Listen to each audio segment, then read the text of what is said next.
Shalom warga kerajaan Allah, welcome back to online service Kingdom Celebration on Rock Ministry TV. Happy New Year and welcome to the year of preparation. Sudah siap mengikuti ibadah online di tahun yang baru? Jangan lupa berdoa dulu ya dan pastikan beberapa hal berikut ini. Periksa kembali device atau gadget Anda untuk memastikan kuota internet dan daya baterai terisi cukup untuk mengikuti ibadah dengan lancar. Sediakan waktu khusus untuk mengikuti ibadah online tanpa gangguan, jangan setengah-setengah apalagi sekedar saja. Siapkan catatan kemudian ikutilah ibadah dengan fokus dan serius seperti Anda beribadah di gereja. Ingatlah bahwa kita sedang beribadah bukan menonton ibadah. Warga kerajaan Allah, kami percaya pujian dan firman Tuhan yang disampaikan melalui tayangan ini tidak akan pernah kembali dengan sia-sia dan tentunya berdampak langsung merubah kehidupan kita untuk menjadi berkat dan memiliki kehidupan yang berbuah senantiasa. Selamat mengikuti ibadah online, Tuhan Yesus memberkati saudara.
Shalom, shalom.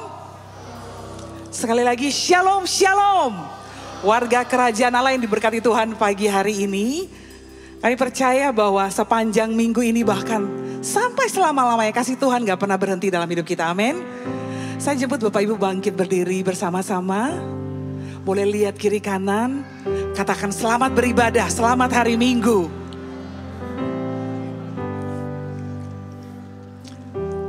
Amin.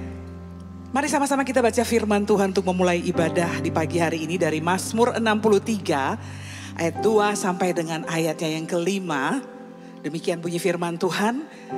Ya Allah, Engkaulah Allahku, aku mencari Engkau, jiwaku haus kepadamu. Tubuhku rindu kepadamu seperti tanah yang kering dan tandus tiada berair.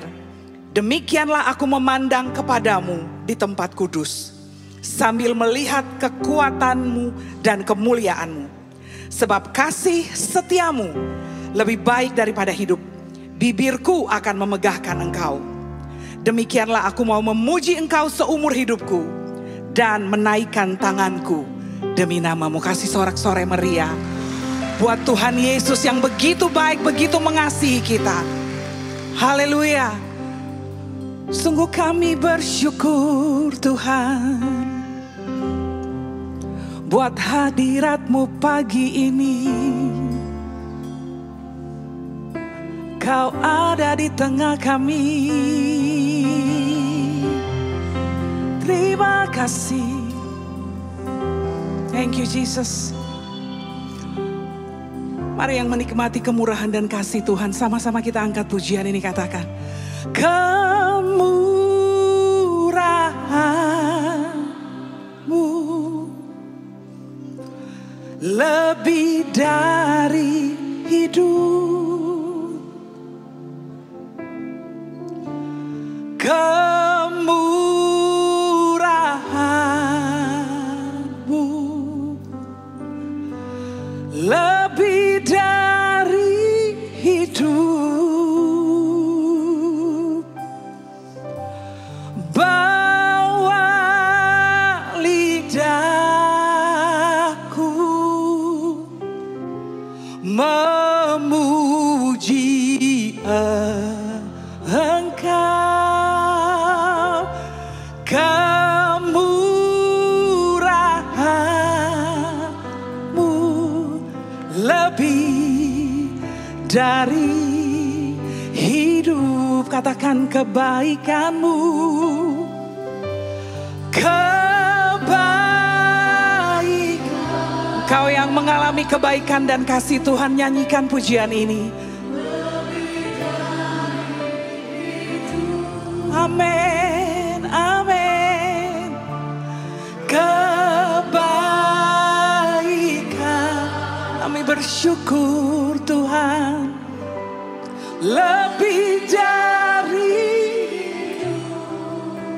bawa kami pagi ini, bawa lidahmu memuji. Amin. Kebaikan-Mu lebih dari kesetiaan-Mu Tuhan. Kesetiaan setiap hari kami nikmati itu dalam hidup kami. Sebab itu kami angkat tangan kami dan menyembah Engkau pagi ini. Kesetiaan terlalu baik Tuhan buat kami. Bawa lidahku Tuhan, ini kami datang menyembah-Mu. Yes, segenap hati. Kesetiaan-Mu.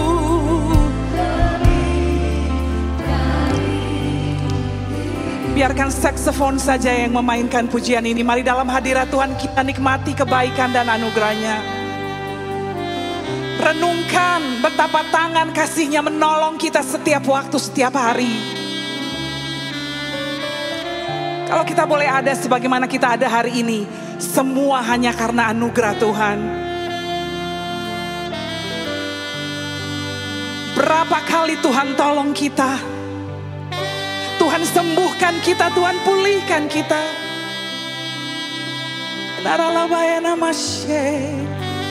Jesus, here we are Lord.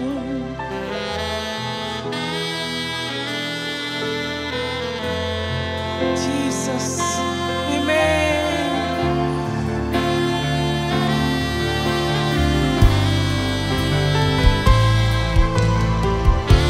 Dengan segenap hati kami nyanyikan kemurahan-Mu.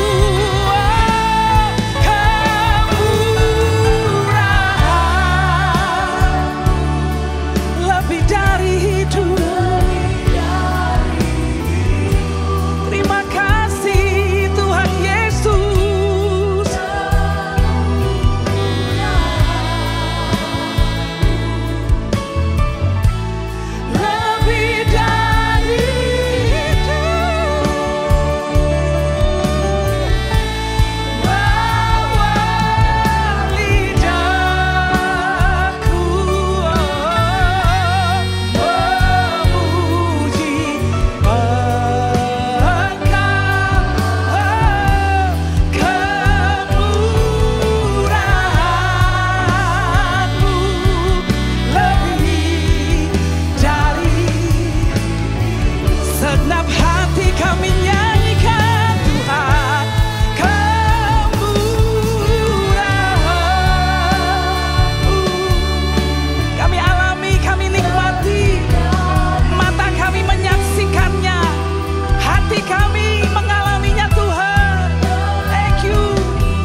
kami memegahkan Engkau Yesus Tuhan.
Kemuliaan dan hormat. Mari sama-sama yang percaya dan sukacita katakan amin. Haleluya. Mari umat Tuhan, mari kita puji nama Tuhan. Haleluya.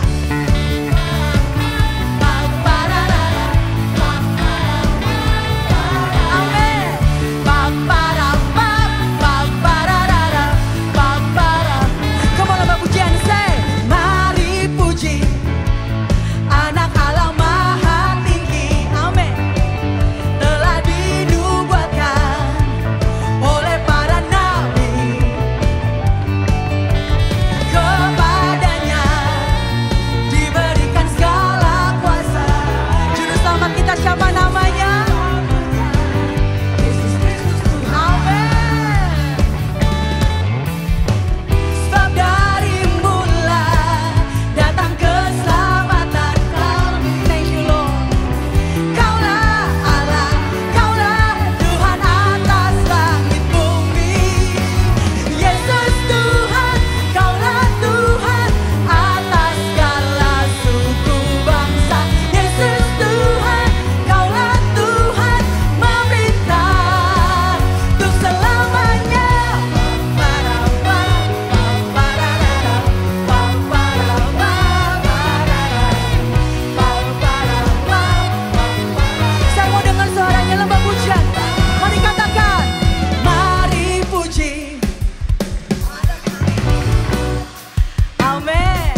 Tuhan dan Juru Selamat. Amin. Raja segala raja, Dialah Raja.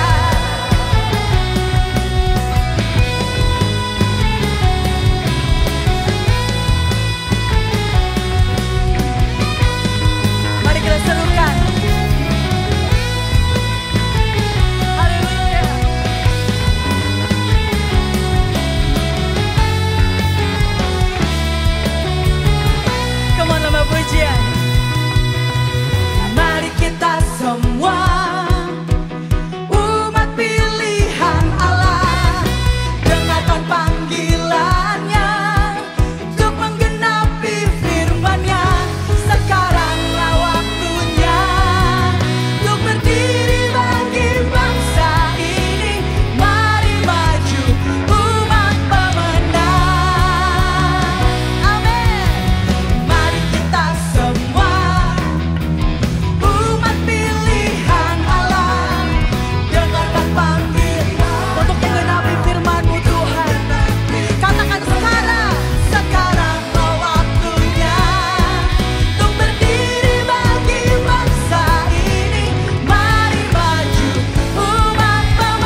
Silakan duduk saudara dikasihi Tuhan.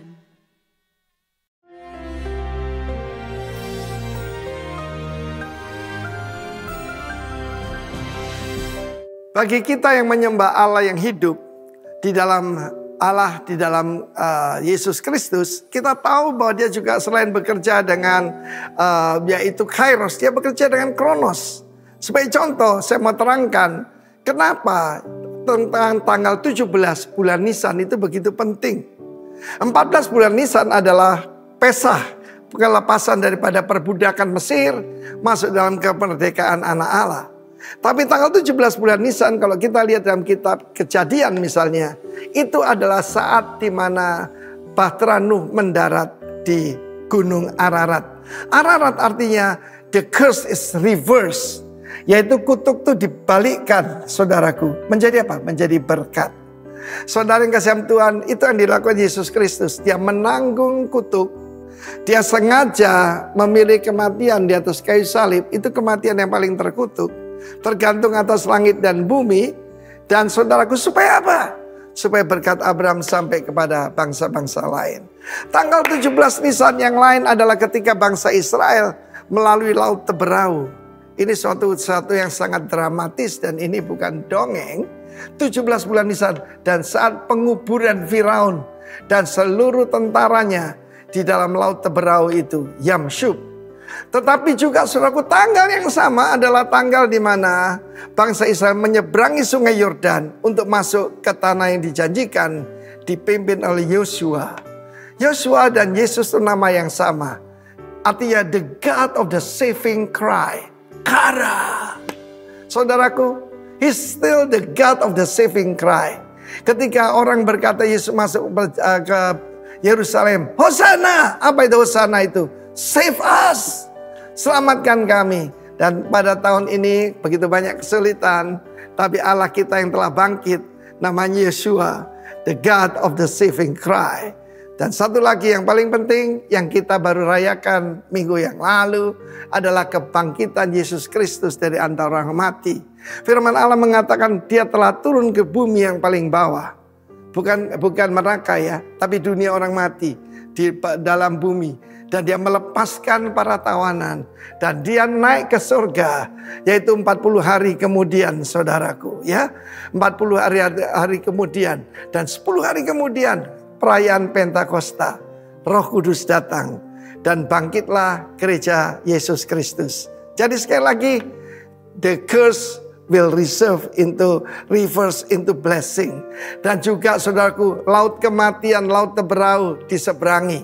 Saudaraku, Yarden itu artinya menurun. Atau juga sungai kematian dilewati juga. Dan terakhir, kebangkitan Yesus Kristus yang merubah dunia. Cuma ada satu manusia yang adalah Allah menjadi manusia. Banyak orang mau ngaku jadi Tuhan. Saat ini di India ada seorang wanita mengatakan dia seorang dewi. Dan banyak orang nyembah dia, saudaraku. Dan itu semua, saudaraku, tidak benar. Karena cuma ada satu yang bisa bangkit dari kematian. Karena itu jangan lupa bahwa kalau Yesus dibangkitkan, kita juga akan mengalami kebangkitan. Bukankah itu luar biasa, saudaraku? Kita akan dilepaskan dari perbudakan dunia ini, Mesir. Dan kita juga akan mengalami kemenangan demi kemenangan di tanah yang dijanjikan. Dan satu lagi, kita tidak perlu takut lagi kematian karena ada resurrection factor. Saya ketemu seorang teman saya, seorang ibu dari Filipina. Waktu kita kenalan, saya bilang, my name is Timotheus Arifin. Dia bilang, my name is Rex. Ya, saya kaget, menarik ini Rex ini. Rex itu kalau bahasa Latin raja kan, tapi ternyata namanya resurrection, saudaraku. Resurrection kalau lafal Filipina resurrection, kebangkitan. Mungkin ada saudara teman kita namanya Anastasia, itu juga kebangkitan. Kiranya kuasa kebangkitannya bekerja pada kita. God bless you. Amin. Shalom warga kerajaan. Di dalam 1 Raja-Raja pasal ke-17, kita membaca sebuah kisah mengenai Nabi Elia dan seorang janda di Sarfat. Di mana pada saat itu Nabi Elia sangat lapar dan dia membutuhkan makanan. Dan dia meminta kepada seorang janda. Janda tersebut dalam kondisi yang sangat kekurangan. Di mana dia hanya memiliki sedikit minyak dan sedikit tepung. Akan tetapi dia membuat sebuah roti dan memberikan roti pertamanya kepada Nabi Elia. Dan sisanya baru dinikmati dia bersama keluarganya. Dalam hal ini ada dua hal yang kita pelajari. Yang pertama adalah kita melihat bahwa janda tersebut tidak egois. Dan dia sangat murah hati. Di mana dia memberikan roti pertamanya itu kepada Nabi Elia. Dan sisanya baru dia nikmatin. Dan ini kita melihat kemurahan hatinya sungguh luar biasa. Hal kedua yang akan kita pelajari dalam hal ini adalah janda tersebut sangat percaya akan janji-janji Tuhan. Buli-buli dan tempayannya tidak pernah kosong. Hari demi hari, bulan demi bulan selalu terisi. Dan dia percaya Tuhan tidak pernah meninggalkannya. Warga kerajaan, apabila dari kita saat ini ada yang sama seperti janda ini, kita merasa masih banyak hal yang kita butuhkan, kita masih kekurangan, tapi kita perlu ingat, kita tidak boleh lupa untuk berbagi dengan orang, karena di luar sana masih banyak orang-orang yang membutuhkan. Ya, kita bisa memberikan yang terbaik dari apa yang kita punya. Dan kita ingat, Tuhan tidak pernah meninggalkan kita. Tuhan akan selalu memelihara hidup kita sama seperti janda ini. Mari kita berdoa. Tuhan Yesus, kami ucap syukur Tuhan atas penyertaan-Mu, perlindungan-Mu, dan berkat-Mu Tuhan atas kehidupan kami, atas pekerjaan dan keluarga kami Tuhan. Pada hari ini Tuhan, kami ingin menabur, kami ingin memberi yang terbaik dari apa yang kami miliki Tuhan. Sucikan dan kuduskan Tuhan apa yang kami berikan agar berguna bagi kerajaan-Mu Tuhan. Terima kasih Tuhan, hanya dalam Tuhan Yesus kami berdoa dan mengucap syukur. Haleluya, amin. Tuhan Yesus memberkati. Karena kami percaya Yesus besar dalam kami. Kami mengasihi Engkau Tuhan. Kami mengaturkan syukur kami Tuhan hanya bagi Engkau Yesus. Kekasih jiwa kami. Terima kasih Yesus.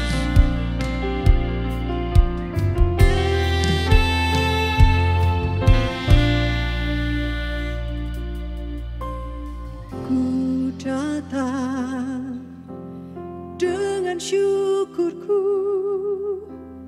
membawa kerinduanku Yesus, ingin ku menyenangkanmu.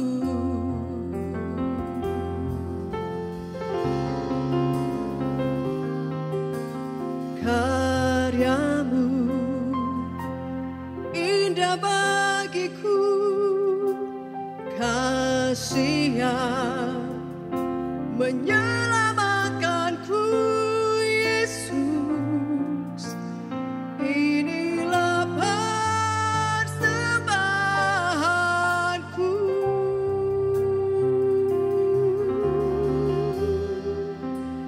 Ku membawa hatiku, hanya Engkau di hidupku, Yesusku, Kau terindah. Selamanya ku menyembah-Mu, Yesus.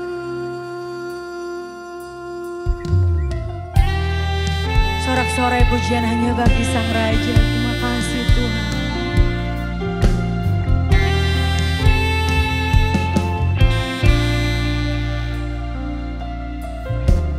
Ku datang dengan syukurku, membawa kerinduanku Yesus, ingin ku menyenangkanmu.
kami aman dalam-Mu Tuhan. Hatiku aman dalam kasih-Mu. Bahwa ku erat di hadirat-Mu. Hati kami Tuhan bersembah bagimu. Jiwaku tenang di hadirat-Mu.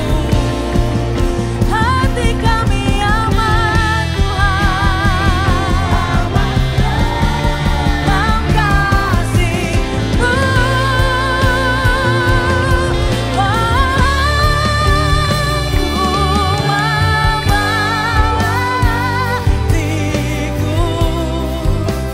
Hanya Engkau di hidupku, Yesusku, Kau terindah selamanya. Kami bawa hidup kami Tuhan.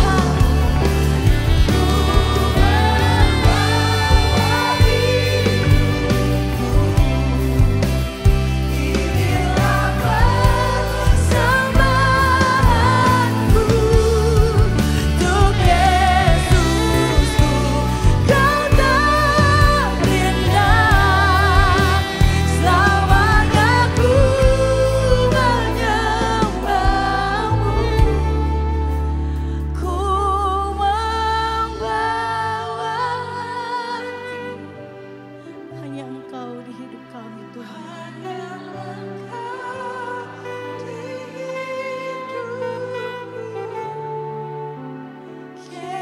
Yesusku, Kau terindah selamanya. Ku menyembah-Mu, ku membawa hidupku. Inilah persembahan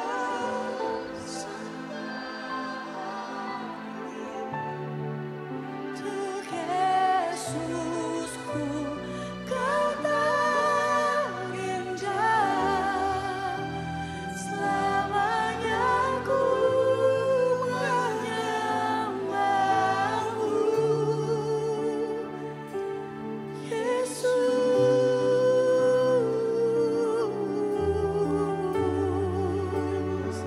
Yesus, kekasih jiwaku. Sungguh ku percaya padamu Tuhan. Kau terlebih besar dalam hidupku Tuhan. Yesus terlebih besar. Yesus terlebih besar dalam hidupku, dalam hidupku. Yesus terlebih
Yesus terlebih besar di dalamku, di dalamku. Apapun yang terjadi dalam hidup kami mau nyatakan Yesus terlebih besar. Yesus terlebih besar di dalamku selama-lamanya. Yesus terlebih besar. Yesus terlebih besar. Yesus terlebih besar.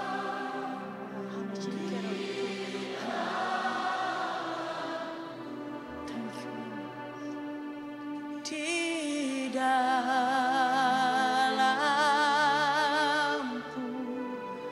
Yesus terlebih besar. Yesus terlebih besar. Yesus terlebih besar di dalamku selama-lamanya. Di dalamku, di dalamku selama-lamanya. Di dalamku, di dalamku selama-lamanya.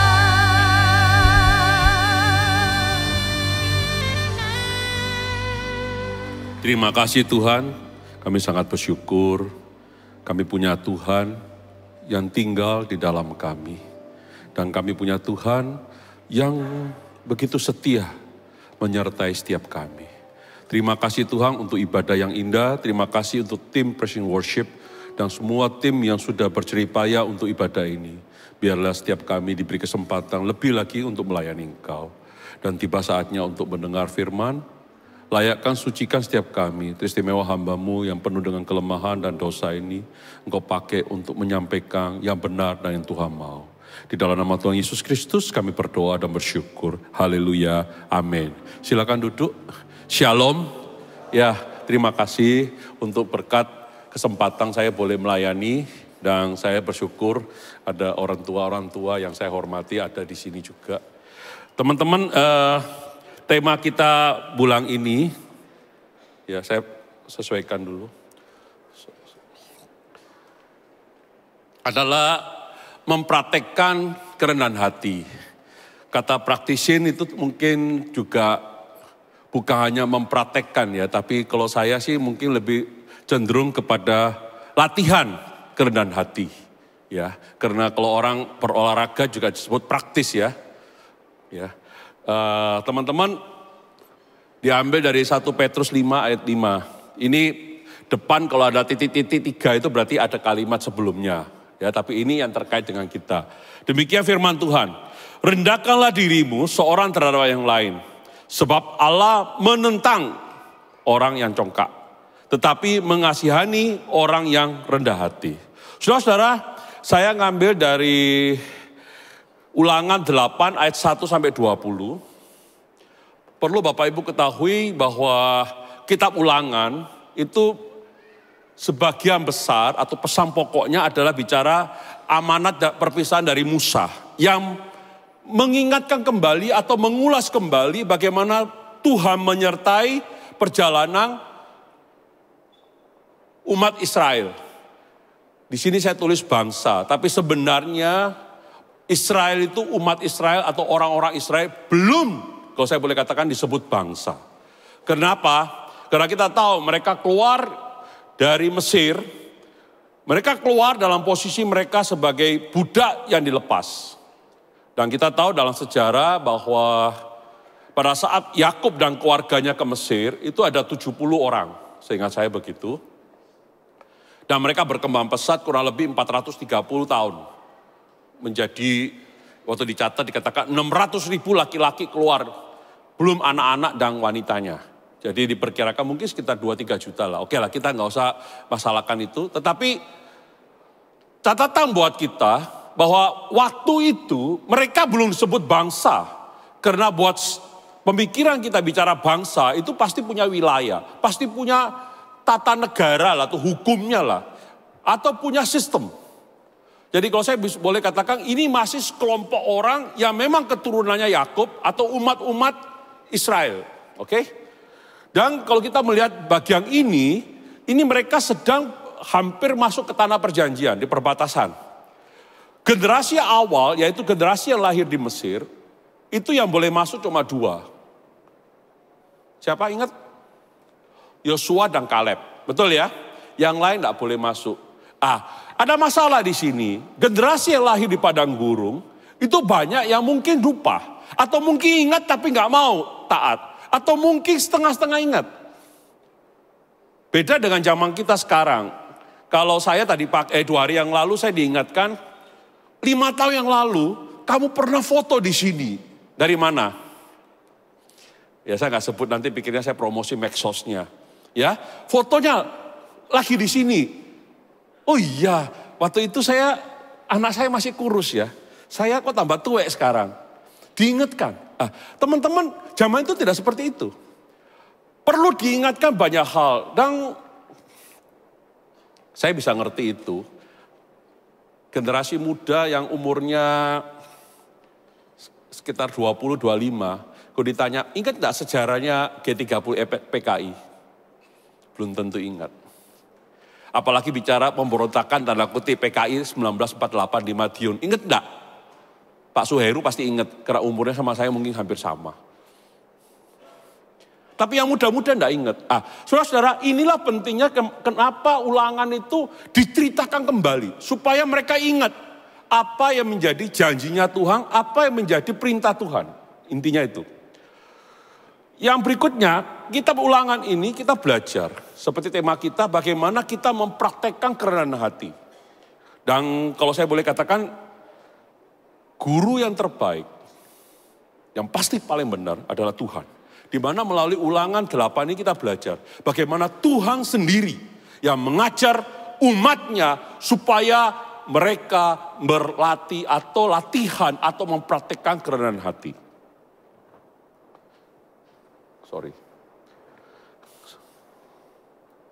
Ulangan 8 ayat 1, demikian firman Tuhan. Segenap perintah yang kusampaikan kepadamu pada hari ini, haruslah kamu lakukan dengan setia. Haruslah, bukan anjuran, tapi suatu keharusan atau perintah atau hukum. Supaya kamu hidup dan bertambah banyak dan kamu memasuki serta menduduki negeri yang dijanjikan Tuhan dengan sumpah kepada nenek moyangmu. Jadi Bapak Ibu, kalau kita melihat ayat ini, kita harus memahami bahwa perintah Tuhan itu demi kebaikan. Bisa saja umat Israel itu hidup, sekedar hidup. Mereka pun di Mesir hidup, tapi sebagai budak. Dan hidup mereka, oke Bapak Ibu, hidup sebagai budak itu kualitasnya sangat rendah. Bahkan kalau saya belajar sejarah sedikit, dikatakan kalau jadi budak itu tidak ada harganya. Lebih berharga pacul, tahu pacul ya? Celurit atau alat-alat pertanian daripada seorang budak.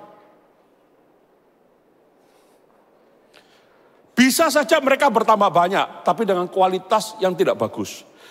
Kemudian bisa saja kamu akan memasuki serta menduduki. Mereka akan menerima negeri yang dijanjikan Tuhan. Mereka bisa masuk, tapi mereka nggak bisa menduduki itu bukan sekadar duduk. Tapi saya lebih cenderung kepada bagaimana mereka bisa mengatur, menguasai apa yang ada di dalam negeri itu. Yang dijanjikan Tuhan kepada nenek moyang mereka. Jadi kalau kita melihat ini, kita melihat bahwa Tuhan itu memberi perintah kepada umatnya, itu demi kebaikan dari umatnya. Bapak Ibu setuju enggak dengan saya dulu? Kalau nggak setuju nggak apa-apa. Karena banyak perintah yang kita alami hari ini, itu sesuatu yang punya latar belakang nggak seperti ini. Oke lah, kita nggak usah bahas itu di luar. Tetapi yang ingin saya bahas di sini, bagaimana perintah Tuhan ini secara khusus setelah perikop ini ke bawah, yaitu ayat 2 sampai 20, merendahkan hatimu. Kalau kita belajar ilmu tafsir, ya, satu kali rendahkan hatimu. Mungkin ya oke lah. 2 kali itu mulai agak serius. 3 kali serius banget. Sama dengan kita kalau pesen nasi goreng. Nasi goreng kalau 15.000 mungkin nasi sama saus tomat yang banyak, bawang putih ya. Mulai tambah, telur 1 istimewa sudah. Telur 2 sangat istimewa. Oke? Mungkin seperti itu. Artinya sesuatu yang sangat penting. Kalau kita melihat perikop ini, kita akan lihat bahwa di ayatnya yang kedua, ketiga, dan 16, itu kata rendah hati itu kelihatan semua. Artinya penting. Kemudian di ayat 14 itu ada tinggi hati. Dan kita tahu tinggi hati itu adalah lawan kata daripada rendah hati. Jadi nuansa atau perikop ini sangat jelas mengajar kepada kita bahwa peristiwa di sini, apa yang terjadi di sini, Tuhan sedang mengajar umatnya untuk merendahkan hati umatnya. Jadi saya nggak cari comot sana comot sini, kita belajar dari eksposisinya ini. Tuhan merendah hati kita supaya apa? Yang pertama, supaya kita mengerti bahwa yang terpenting dalam hidup kita adalah Tuhan. Yang terpenting adalah Tuhan. Bapak Ibu coba perhatikan ayat kedua. Ingatlah kepada seluruh perjalanan yang kau lakukan atas kehendak Tuhan Allahmu. Di padang gurun selama 40 tahun ini dengan maksud merendahkan hatimu dan mencoba engkau untuk mengetahui apa yang ada dalam hatimu. Yakni apakah engkau berpegang pada perintahnya atau tidak. Saudara-saudara, kita tahu umat Israel itu sebenarnya, saya juga nggak pernah ngukur, saya baca aja. Kalau mereka itu nggak muter, mungkin hanya beberapa minggu atau mungkin beberapa bulan udah sampai ke tanah perjanjian. Tapi kenapa Tuhan sampai membuat mereka muter? Bapak Ibu boleh lihat Keluaran 13 ayat 17 sampai 18 ya. Ada maksud Tuhan. Kita belajar bahwa di sini perjalanan 40 tahun diizinkan Tuhan terjadi dalam hidup mereka. Ada tujuan. Saya suka bayangkan yang agak spektakuler. Bapak Ibu coba pikirkan, bisa nggak Tuhan itu? Bisakah? Tuhan kita maha kuasa nggak sih? Siapa setuju bahwa Tuhan kita maha kuasa? Wes, hampir semua ya. Yang nggak setuju nggak apa-apa, tetap setuju saya. Bisa nggak Tuhan itu umat Israel itu 600.000 yang laki-laki plus anak istrinya plus harta kekayaan plus kambing plus langsung dari Mesir detik yang sama atau hari yang sama sampai ke tanah perjanjian. Bisa nggak? Bisa atau enggak?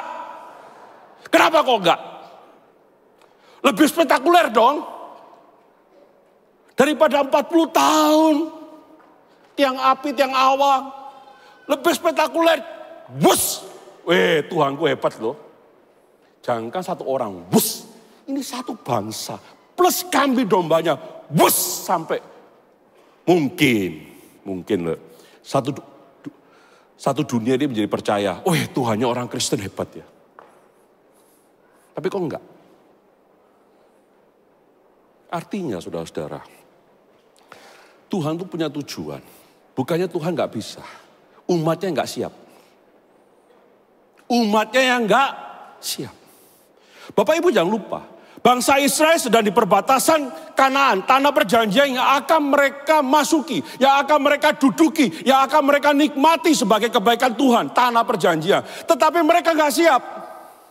Kenapa saya katakan mereka enggak siap? Contoh, pada saat mereka keluar dari Mesir. Dikejar sama tentara Firaun aja mereka bilang lebih baik kami mati di sini. Memangnya buat apa dibawa ke padang gurun? Kuburannya kurang banyak.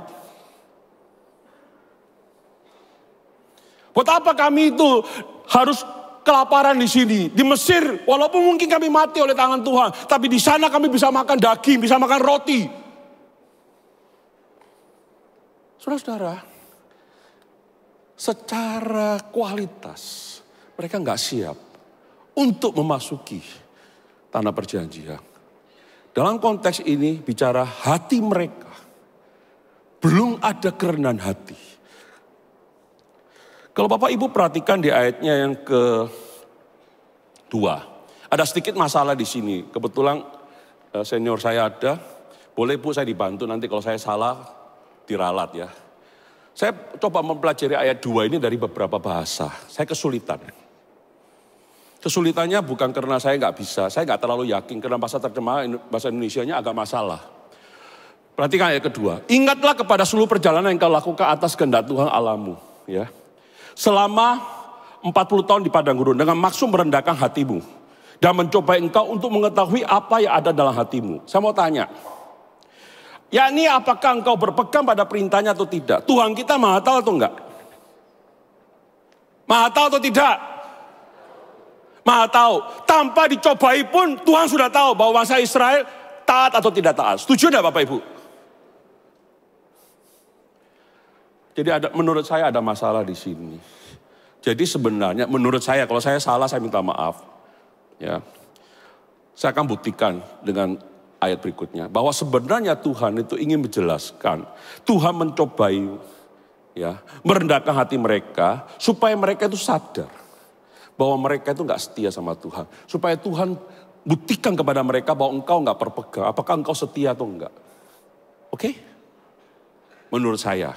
Saya akan dengan argumen yang lebih kuat. Bapak Ibu dengan saya nggak setuju nggak apa-apa. Ayat 3, jadi ia merendahkan hatimu. Nah, ini kan jadi itu kan suatu kesimpulan atau penegasan. Membiarkan engkau lapar dan memberi engkau makan mana yang tidak kau kenal, yang juga tidak dikenal oleh nenek moyangmu, untuk membuat engkau mengerti bahwa manusia hidup bukan dari roti saja, tetapi manusia hidup dari segala yang diucapkan Tuhan. Jadi ia merendahkan hatimu supaya kamu ngerti. Perhatikan, mengetahui dengan ngerti beda enggak? Tahu tapi belum tentu ngerti. Bapak Ibu tahu alat ini? Pointer. Ngerti enggak cara kerjanya? Saya aja masih bingung enggak. Saya lama enggak ngajar. Jadi ini kan persis punya saya sebenarnya. Cuma saya bingung sudah, mencetnya keliru mencet. Tahu tapi belum tentu ngerti. Sampai sini jelas ya. Jadi kalau saya boleh berkata sebenarnya ayat 2 ini ingin menjelaskan. Tuhan itu maha tahu. Tuhan ingin membuktikan kepada bangsa Israel. Kalian itu loh gak taat sama. Aku tahu hatimu. Kalian tuh biar tahu hati kalian sendiri. Oke, kita sampai sini. Intinya mereka tahu, mereka mengerti. Bahwa mereka hidup bukan dari roti saja. Tapi manusia hidup dari segala. Yang diucapkan Tuhan. Artinya begitu pentingnya Tuhan. Dalam konteks ini bicara firman Tuhan. Bagaimana Tuhan itu bersabda. Bagaimana kehendak Tuhan. Saudara-saudara, kita kalau nggak makan roti, ya arti roti bukan roti ya. Kepada makanan. Mungkin kita bisa bertahan 3 hari, 4 hari. Ini menyangkut kepada semuanya. Tapi mati hidup kita itu bukan ditentukan oleh roti itu. Tapi lebih kepada apa yang menjadi kehendak Tuhan. Perjalanan bangsa Israel selama 40 tahun mengajar mereka.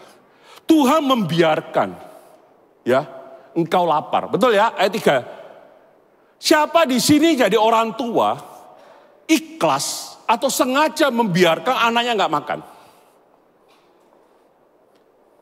Saya percaya Bapak Ibu mungkin kalau anaknya terlalu gemuk seperti saya dulu, diet kamu nak, puasa untuk kesehatan. Setuju enggak? Tapi bukan untuk membiarkan saya lapar, kelaparan, nggak makan, sakit dan mungkin mati. Sampai sini jelas. Satu sisi Tuhan mengajar kepada bangsa Israel, umat Israel, bagaimana Tuhan itu membiarkan mereka. Supaya apa? Mereka menyadari bahwa mereka itu sebenarnya tidak bisa apa-apa. Kalau hari ini mungkin sekitar, saya nggak tahu berapa ribu orang hadir. Tiba-tiba, saya minta izin Pak Jimmy punya keinginan. Kita traktir yuk semua, belikan nasi bungkus.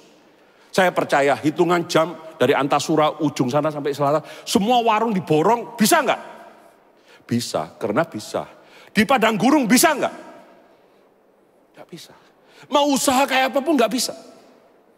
Justru di dalam ketidakbisaan mereka, ketidakberdayaan mereka, apa yang mereka lakukan? Bukannya mereka memohon, ngomel. Ngomel, lebih baik kami mati di Mesir. Daripada di sini mati kelaparan, buat apa dibawa ke sini? Saudara-saudara, ini mental yang gak pernah siap. Oke, tapi satu hal, Tuhan membiarkan, tapi Tuhan yang memberi makan. Makannya bukan sekedar makan biasa, tapi makan mana. Saya nggak tahu Bapak Ibu pernah nggak tahu mana. Saya baca, saya lihat ilustrasinya artis yang bikin, dan saya nggak bisa bayangkan. Jujur saja, nggak bisa saya bayangkan. Oke? Bisa dipegang, ditaruh nginep, rusak. Tapi pada hari ke-6 untuk ke-7 bisa bertahan. Lucu ya, mana pakai pengawet ya. Gak bisa bayangkan saya, itulah kuasa Tuhan. Justru dalam posisi seperti ini, kalau mereka itu cerdas, mereka punya hati untuk mengerti itu, mereka akan tahu. Iya, hidup kita ini bukan dari roti, bukan dari air. Mereka pun pernah ngomel masalah air.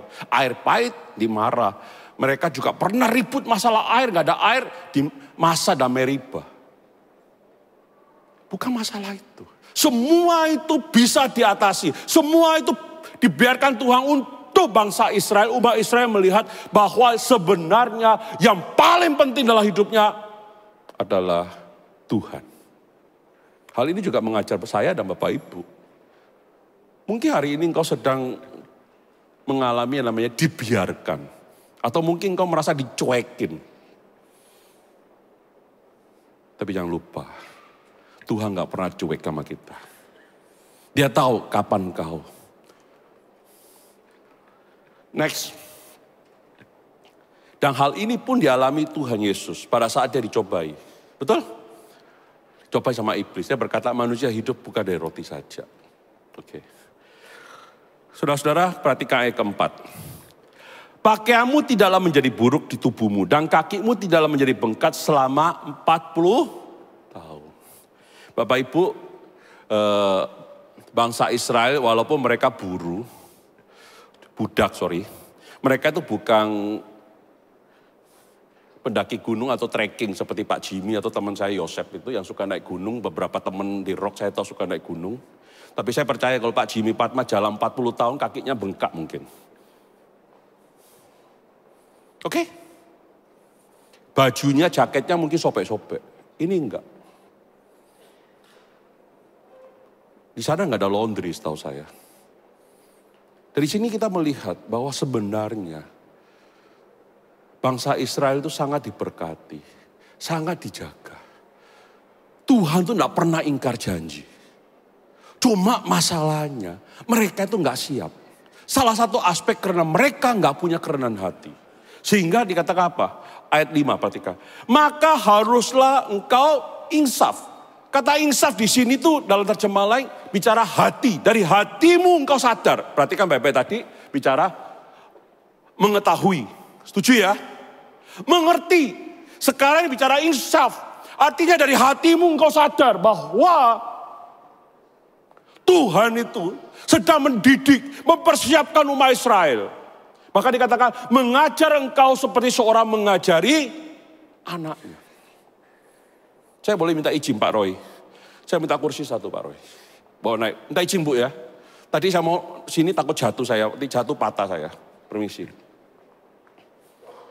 Terima kasih Pak Roy. Bapak Ibu di sini siapa pernah punya bayi? Bayi ya. Bayi mungkin 6-7 bulan ya. Biasanya kalau sudah 6-7 bulan tuh bisa ngerangkak. Betul ya?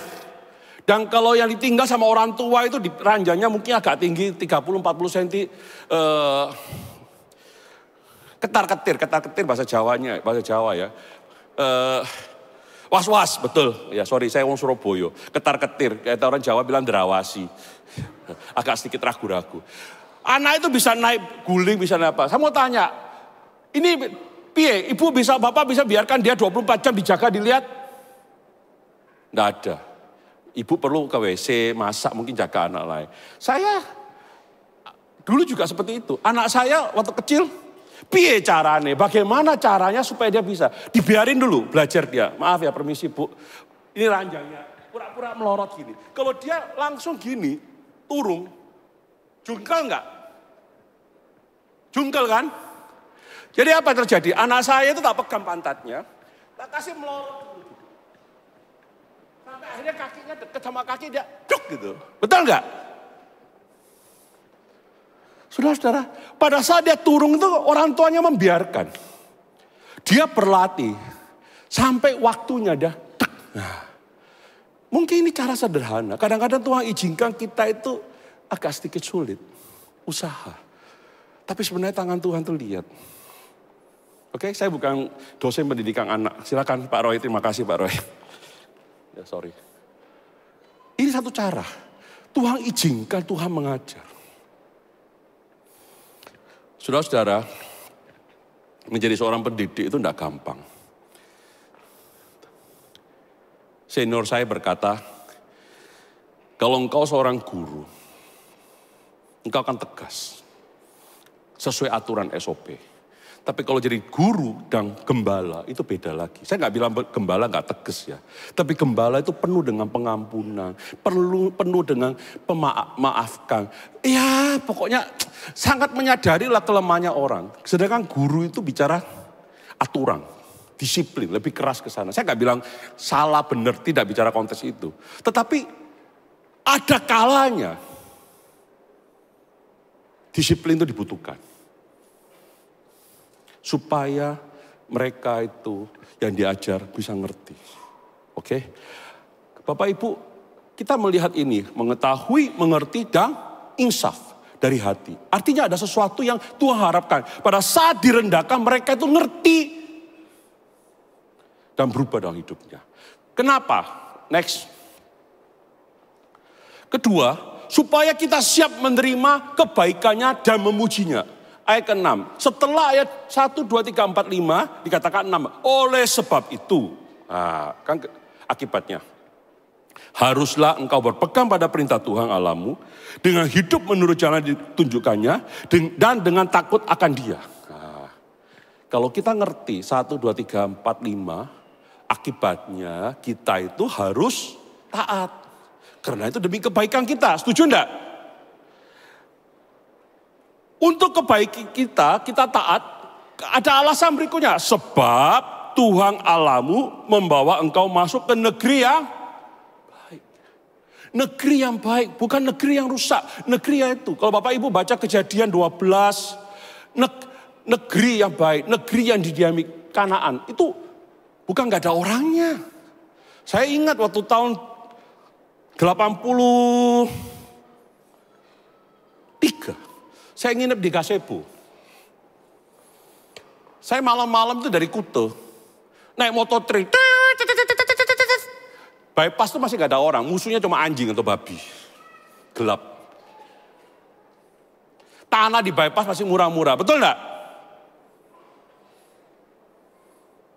Zaman itu teman saya yang di Kute. Dia bilang gini. Ini salah lewat ya. Teman saya di Kuta bilang gini. Dulu dia punya orang tua di Tabanan. Mereka dapat warisan. Dia punya duit, diberikan tanah di Seminyak.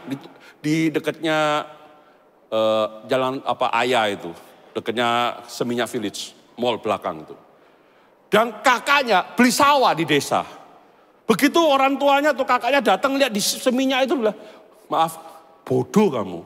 Ngapain beli tanah di sini? Mau ditanam apa?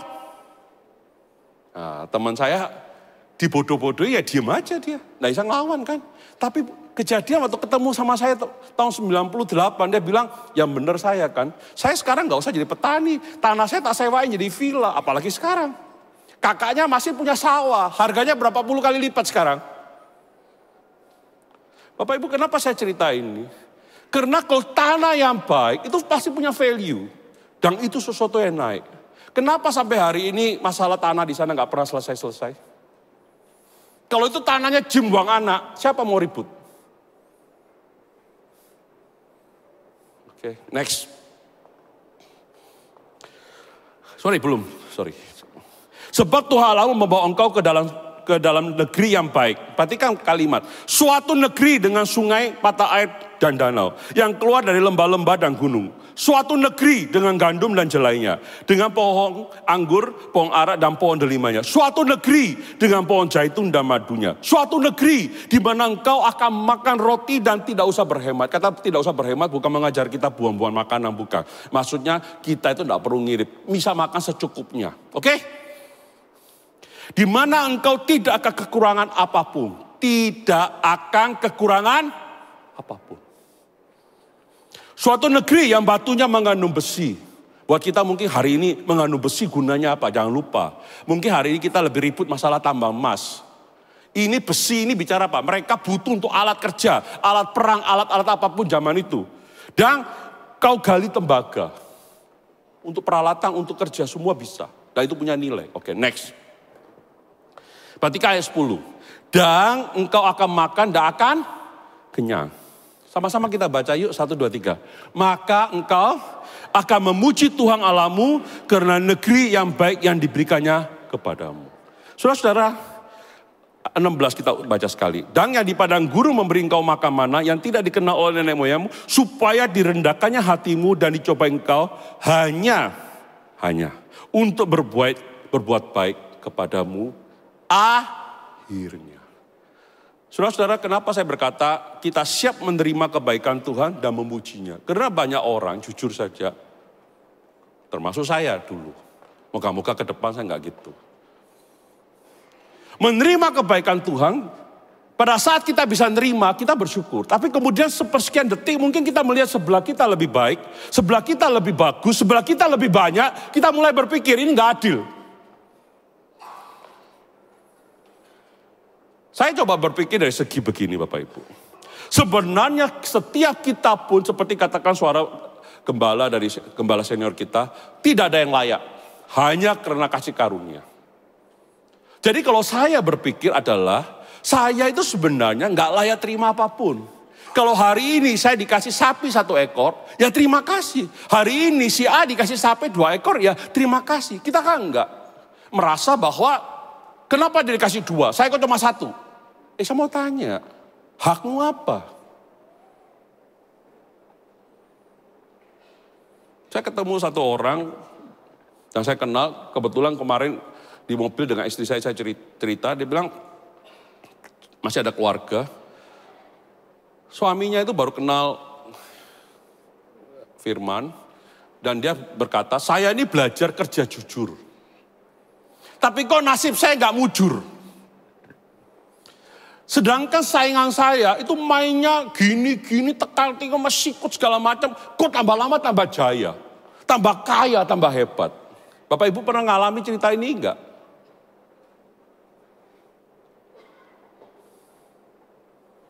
Istri saya dengan pandangan yang lain, saya cuma kasih sesuatu yang gampang. Saya bilang gini aja. Kalau saya sih lebih cenderung begini. Saya bersyukur, misalnya saya jadi dia, saya akan bersyukur bahwa anak saya, istri saya makan pakai baju sekolahnya tidak pakai uang haram. Walaupun cuma makan tahu tempe, sekolahnya pun naik mobil Kijang bekas yang lama, geruduk-geruduk, teman-temannya naik, ada yang Ferrari, HRV lah paling jelek lah. Saya nggak nuduh mereka, tapi saya nggak mau seperti itu. Saya bersyukur kalau hari ini anak saya, istri saya makan sesuatu yang halal. Bapak Ibu setuju enggak? Jangan kasih makan mereka uang haram. Nah, itu pandangan kita kalau kita menyadari posisi kita. Tapi kalau kita melihat dari sudut, kenapa mereka lebih banyak duit, ya nggak pernah selesai kita.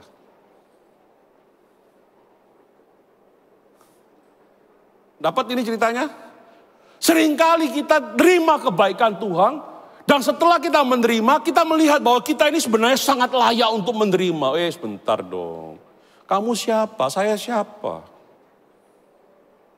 Bapak Ibu, siapa di sini sedang sakit? Saya angkat tangan bukan minta kalian angkat tangan, saya juga sedang sakit. Semua sehat ya, puji Tuhan. Orang sakit enak enggak sih? Enggak enak pasti, keluar duit. Enggak bisa ini, enggak bisa itu. Betul enggak? Saya khotbah di sini Agustus 2023. Bapak Ibu nggak tahu, saya cerita aja. Waktu itu mata saya lagi sakit. Jadi waktu saya khotbah keluar air mata itu bukan menangis terharu. Kebetulan khotbah saya mengenai kasih. Mata saya ketusuk seperti disusuk jarum pada saya khotbah. Cuma saya nggak bisa berhenti. Puji Tuhan, melalui proses 2 tahun lebih ini, saya sekarang bisa lihat lebih jelas. Ini matanya nggak tahu punyanya siapa dikasihkan ke saya. Mata saya biru ini sekarang. Saudara-saudara, pada saat saya mengalami seperti itu, saya protes sama Tuhan. Seingat saya enggak. Saya cuma punya pikiran begini, mobil ya. Bapak Ibu tahu mobil ya? Tahu enggak sih? Masa perlu mobilnya tak bawa sini? Mobil itu rata-rata lampunya 2, ya, betul ya? Pernah enggak lampunya mati 1? Siapa di sini mobilnya pernah mati 1 lampunya? Oh banyak yang pernah ya. Yang enggak angkat tangan itu enggak punya mobil atau kepingin lampunya enggak mati-mati. Oke, enggak apa-apa. Mobil saja yang dari besi, dari kaca, yang teknologi aja bisa mati 1, betul enggak? Dan Bapak Ibu harus ganti. Saya dikasih Tuhan 57 tahun. 56 tahun lah waktu itu. Berani protes sama Tuhan. Bayar aja kagak. Bapak Ibu listrik ini kalau nggak nyala protes nggak? Nggak berani, periksa dulu rekeningnya bayar atau enggak. Oh nggak bayar kok protes. Betul nggak? Kita ini nggak bayar sama Tuhan. Nah, waktu itu saya disadarkan. Kamu itu bisa lihat. Selama 50 sekian tahun itu kemurahan Tuhan. Matamu hilang 1, nggak bisa lihat. Masih ada 1, kemurahan Tuhan. Untung 2 enggak, betul enggak? Lah ya gitu. Ya cara berpikir aja. Ini kembali lagi, bangsa Israel itu mereka tuh nggak pernah siap. Bapak Ibu pulang boleh baca dari habis ulangan, Bapak Ibu masuk ke Yosua. Habis Yosua boleh baca Hakim-Hakim. Hakim-Hakim itu bagaimana bangsa Israel itu balelo, balik. Oke, saya pakai istilah balelo ya. Silakan cari di kamus sendiri ya. Begitu sudah diingatkan masih seperti itu. Intinya bangsa Israel itu sedang dipersiapkan untuk menerima berkat Tuhan. Saya pernah mengembalakan di sebuah gereja yang sangat sederhana. Jemaat saya beritahu, mereka itu beberapa yang tidak salah, cuma kurang benar gitu aja. Pikiran mereka tuh kaya. Pak, hidup kita ini jangan masalah doa Pak, perut lebih penting. Ya memang, urusan jemaat saya cuma perut rumah. Ya, kredit macet, gak bisa bayar cicilan, anak gak sekolah, itu tipe jemaat saya dulu. Sekarang saya gak punya jemaat, gak punya masalah itu, oke? Saya mau ngomong apa sama mereka? Ada yang saya bantu. Saya belikan rombong bekas. Belikan mereka bahan baku. Ke pasar Romo. Pisang goreng, pisang, tahu. Saya jelek-jelek ini pernah ngajari orang loh kuliner. Bikin pisang goreng yang enak kayak apa. Tahu isi yang enak bagaimana. Ngajari. Kenapa dia butuh. Oke? Kemudian di dalam pelayanan kita selalu berkata, Pak, Bu, jangan kejar kekayaan. Belajar apa-apa. Kekayaan itu tujuan. Kalau tujuan yang bisa membuat engkau jauh dari Tuhan, itu di poin terakhir. Tapi yang lebih penting lagi proses. Kalau engkau siap kaya, Tuhan pasti kasih. Pak Effendi ini pernah ditegur sama Tuhan. Bapak Ibu tahun 2012 atau 11. Saya pernah ngajak jemaat saya yang sederhana ke satu villa. Di mana satu orang pengusaha Surabaya itu mengizinkan kami pakai villa itu. Saya dulu nggak berpikir bahwa villa ini kasihkan kita. Saya pikir di ruang belakangnya. Dan tim saya berangkat untuk persiapan. Begitu saya sampai sana, saya kaget. Loh, kok rumah mewahnya dikasihkan saya pakai dengan jemaat saya. Saya mikir. Tahu mikir apa? Anak-anak di gereja saya itu kan lihat tempatnya bagus, kursinya sofa dari kulit. Mencolot-mencolot. Tahu mencolot-mencolot. Loncat-loncat, lihat patung-patung, diangkat-angkat, dibuat mainan, aduh, aku begitu masuk ke villa itu ngeri-ngeri sedep. Siapa yang mau gantiin gitu. Bener ini, villanya mewah sekali, zaman itu dia beli berapa puluh tahun 5M. Saya pikir dikasih di belakang ada kamar-kamar, enggak, dikasihkan semua.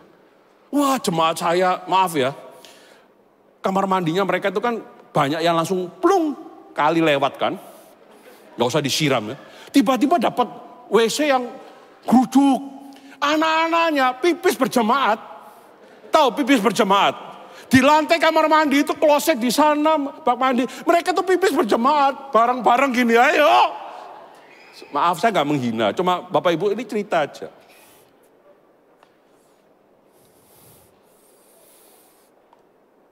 Malam-malam saya diingatkan Tuhan. Ini saya ngaku ya. Kenapa kamu gak bisa seperti dia? Kamu dulu pengusaha. Kamu beli villa ini pasti kamu bisa zaman itu. Kenapa kamu gak seperti dia? Karena kamu gak siap. Aset yang kamu dipakai untuk pelayanan. Orang ini, dia beli villa yang mahal. Dia kasih ke pelayanan. Saya nggak bisa. Jadi saya nggak siap. Ngerti? Jemaat saya beritahu, kalian Tuhan itu air laut punya sama berkatnya Tuhan air laut nggak ada apa-apanya. Tapi kalau engkau punya cuma seukuran gelas mineral cuma 220 mili dikasih Tuhan 1 galon, yang repot siapa? Halo? Repot kamu ngepel-ngepel. Nah, dari sini kita belajar. Tuhan itu mempersiapkan. Sehingga pada saat kita siap, kita bisa bersyukur memuji Tuhan dalam konteks ini. Amin. Nah itu next. Oke, jadi poin kedua adalah kita siap menerima kebaikan dan memujinya. Jangan kebalik. Terbalik. Tuhan, aku ini kok gak dikasih. Proteslah sama Tuhan. Saudara-saudara. Oke, yang terakhir. Kita jangan pernah melupakan Tuhan yang setia. Kenapa saya bilang Tuhan yang setia? Karena Tuhan ngikuti janjinya kepada nenek moyangmu. Nanti di ayat berikutnya juga ada lagi. Oke, ayat 11. Hati-hatilah supaya jangan engkau melupakan Tuhan Allahmu dengan tidak berpegang pada perintah, peraturan dan ketetapannya yang kusampaikan padamu hari ini. Bapak Ibu, ini penegasan, diulangi terus. Setuju ya? Oke. Dan perhatikan Bapak, supaya ada tujuannya. Supaya apabila itu seandainya. Seandainya kamu mendapat musibah, enggak. Perhatikan baik-baik. Seandainya apabila engkau sudah makan dan kenyang. Tadi 9 kan akan ya. Akan makan dan kenyang. Setuju ya? Belum kan? Kalau engkau sudah makan dan kenyang, mendirikan rumah yang baik serta mendiaminya. Wow. Berikutnya. Dan apabila lembu sapimu dan kambing dombamu bertambah banyak. Dan emas serta perakmu bertambah. Apalagi sekarang emas mahalnya kayak gitu. Dan segala yang ada padamu bertambah. Saudara-saudara, ini ada suatu peringatan. Hati-hatilah. Kalau engkau dan saya diberkati, dalam arti bangsa Israel, umat Israel itu menerima berkat yang mereka bisa makan enak, punya tempat tinggal yang nyaman, aset mereka berkembang, bahkan segala yang mereka punya bertambah banyak, hati-hati. Mereka bisa lupa tidak muji Tuhan, tapi bisa melupakan Tuhan. Ayat 14, jangan engkau tinggi hati, sehingga engkau melupakan. Kata melupakan dalam perikop ini cukup banyak. Artinya saudara-saudara, selain kata rendah hati yang disebut 3 kali plus tinggi hati 1 kali.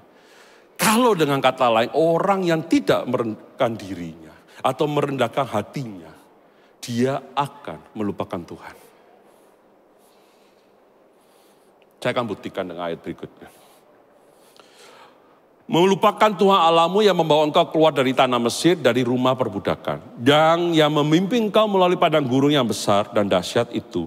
Dengan ular-ular yang ganas serta kala jengkingnya dan tanahnya yang gersang. Yang tidak ada air, yang membuat air keluar bagimu dari gunung batu yang keras. Perhatikan 16. Dan yang di padang gurun memberi engkau makan mana yang tidak dikenal oleh nenek moyangmu, supaya direndahkannya hatimu dan dicobai engkau. Hanya untuk berbuat baik kepadamu. Akhirnya, finally, Tujuannya cuma itu. Supaya menerima kebaikan, umat perjanjian, umat yang diberkati, supaya menerima. Tetapi kamu jangan lupa sama saya. Kamu siap. Itu perintahnya dalam bahasa sehari-hari. Oke. Ayat 17. Maka janganlah kau katakan dalam hatimu. Sama-sama kita baca yuk. Kekuasaanku dan kekuatan tanganku lah yang membuat aku memperoleh. Kamu bisa makan enak, rumahmu enak, kekayaanmu bertambah. Jangan sampai kamu bilang, ini karena usahaku. Ini karena kekuatanku, ini kekuasaanku. Saudara-saudara, kita boleh menghargai usaha kita. Tapi di atas segalanya itu adalah kemurahan Tuhan. Saya tidak mengajar Bapak Ibu untuk minder. Tidak mengajar Bapak Ibu untuk minder. Tapi juga hati-hati, jangan sombong. Ya, jangan sombong. Nah, di sini jelas, jangan kau katakan. Ayat 18, tetapi haruslah engkau ingat kepada Tuhan Allahmu. Jelas, kenapa harus ingat? Sebab dialah yang memberi kepadamu kekuatan untuk memperoleh. Sebenarnya sederhana lah. Hari ini Bapak Ibu bisa kerja, bisa makan, bisa datang ke gereja, bisa naik kendaraan terlepas sepeda motor, online atau apapun. Itu semua karena kemurahan Tuhan. Setuju enggak? Kita punya dana bisa datang beribadah. Kita punya dana untuk boleh setelah ibadah mungkin sekedar makan penyetan atau apa. Itu kemurahan Tuhan. Saudara-saudara, kita ini belajar. Jangan pernah melupakan Tuhan. Kalau engkau belum apa-apa sudah melupakan Tuhan, apalagi pada saat engkau bertambah besar.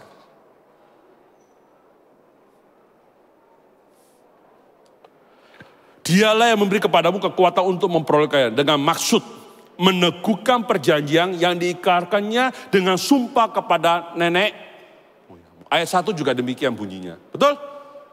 Justru saya berkata jangan pernah melupakan Tuhan yang setia. Karena dia setia kepada apa yang dia janjikan. Jadi jangan pernah meragukan Tuhan. Justru dengan belajar seperti Tuhan mengajak umat Israel rendah hati, kita belajar. Oke, terakhir. Ayat 19, tetapi jika engkau sama sekali melupakan Tuhan Allahmu dan mengikuti Allah lain, beribadah kepadanya dan sujud menyembah kepadanya. Sama-sama kita baca yang keras yuk. Aku memperingatkan kepadamu hari ini bahwa kamu akan, bukan pasti, bukan akan. Kamu pasti, contoh sudah ada, seperti bangsa-bangsa yang dibinasakan Tuhan di hadapanmu. Kamu pun akan binasa, sebab kamu tidak mendengarkan suara Tuhan Allahmu. Wow. Ngeri-ngeri sedep ya. Jangan marah sama saya, ini firman Tuhan, bukan saya yang ngomong. Saya coba copy paste, masukkan di PowerPoint. Dan kalau ini berkata pasti, berarti pasti. Jadi Bapak Ibu, hari ini kita belajar. Dari Ulangan 8 ayat 1 sampai 20. Bahwa sangat penting bagi kita untuk latihan, mempraktikkan kerendahan hati. Bahwa Tuhan mengajar kita untuk merendahkan hati kita. Supaya, untuk kebaikan kita kok. Yang pertama supaya kita mengerti bahwa yang terpenting dalam hidup kita adalah Tuhan. Seperti pujian tadi. Yang kedua, kita tahu Tuhan itu ingin kita itu baik. Biarlah kita bisa menerima kebaikan Tuhan dan memujinya. Bukan komplain, bukan merasa kita ini pantas, tapi kita ini adalah semata-mata belas kasihan dan kemurahan Tuhan. Yang terakhir mengingatkan kita jangan pernah melupakan Tuhan yang setia. Dia berjanji kepada bangsa Israel dan janjinya ya dan amin. Gak pernah Tuhan itu ingkar janji. Biarlah firman ini sama-sama mengajar saya juga Bapak Ibu untuk kita mau latihan merendahkan hati kita. Tuhan mengajar kita untuk rendah hati. Tuhan Yesus memberkati. Saya persilakan petugas yang atau hambanya akan melayani. Terima kasih Pak Effendi. Saya undang pemuji pemusik untuk bisa maju ke depan.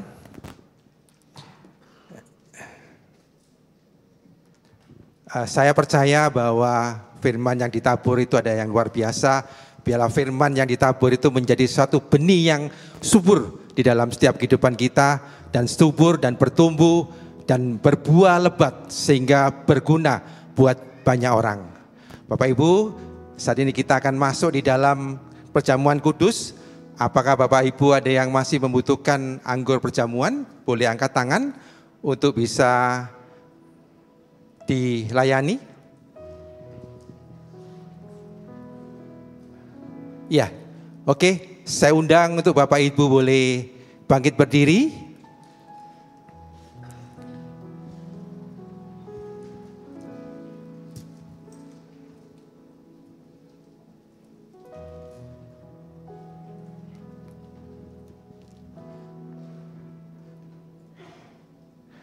Bapak Ibu, mari kita angkat roti di atas kepala kita. Mari kita renungkan dan kita mengingat kembali pengorbanan Tuhan Yesus di atas kayu salib yang melayakkan kita, menyelamatkan kita, dan menghapus dosa-dosa kita. Sebab apa yang telah kuteruskan kepadamu telah aku terima dari Tuhan, yaitu bahwa Tuhan Yesus pada malam waktu dia diserahkan mengambil roti, dan sudah itu dia mengucap syukur atasnya.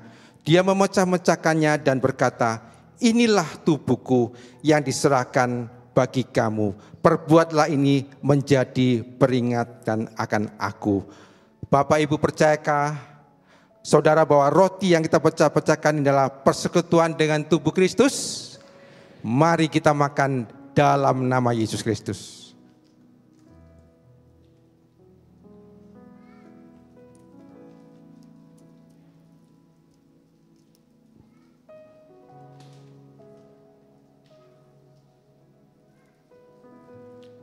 Mari kita angkat cawan di atas kepala kita. Demikian juga dia mengambil cawan sudah makan lalu berkata, cawan ini adalah perjanjian baru yang dimateraikan oleh darahku. Perbuatlah ini setiap kali kamu meminumnya menjadi peringatan akan aku. Bukakan cawan pengucapan syukur yang di atasnya kita ucapkan syukur ini adalah persekutuan kita dengan darah Kristus. Mari kita minum dalam nama Yesus.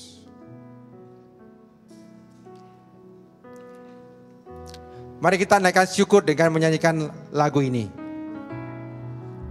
Karya terbesar dalam hidupku, pengorbananmu yang selamatkanku. Engkaulah tak yang tak ternilai, yang ku miliki dan ku hargai.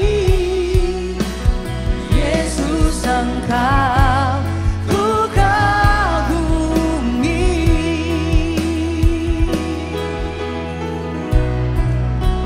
Karya terbesar dalam hidupku, pengorbananmu yang selamatkanku. Engkaulah tak yang tak ternilai, yang ku miliki dan ku hargai. Yesus, Engkau ku kagumi. Yesus, Engkau ku kagumi. Yesus, Engkau ku kagumi. Inilah ucapan syukur kami Tuhan.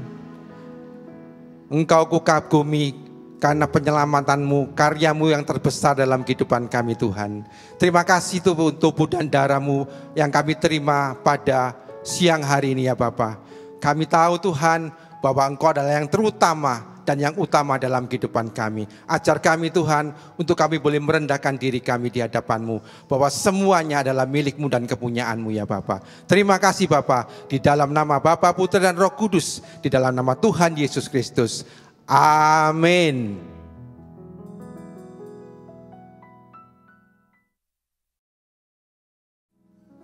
Bapak Ibu, kita akan mengakhiri kebaktian di KU2 ini. Mari angkat tangan dan terimalah berkat daripada Tuhan. Tuhan memberkati engkau dan melindungi engkau. Tuhan menyertai engkau dengan wajahnya dan memberi engkau kasih karunia. Tuhan menghadapkan wajahnya kepadamu dan memberi engkau damai sejahtera.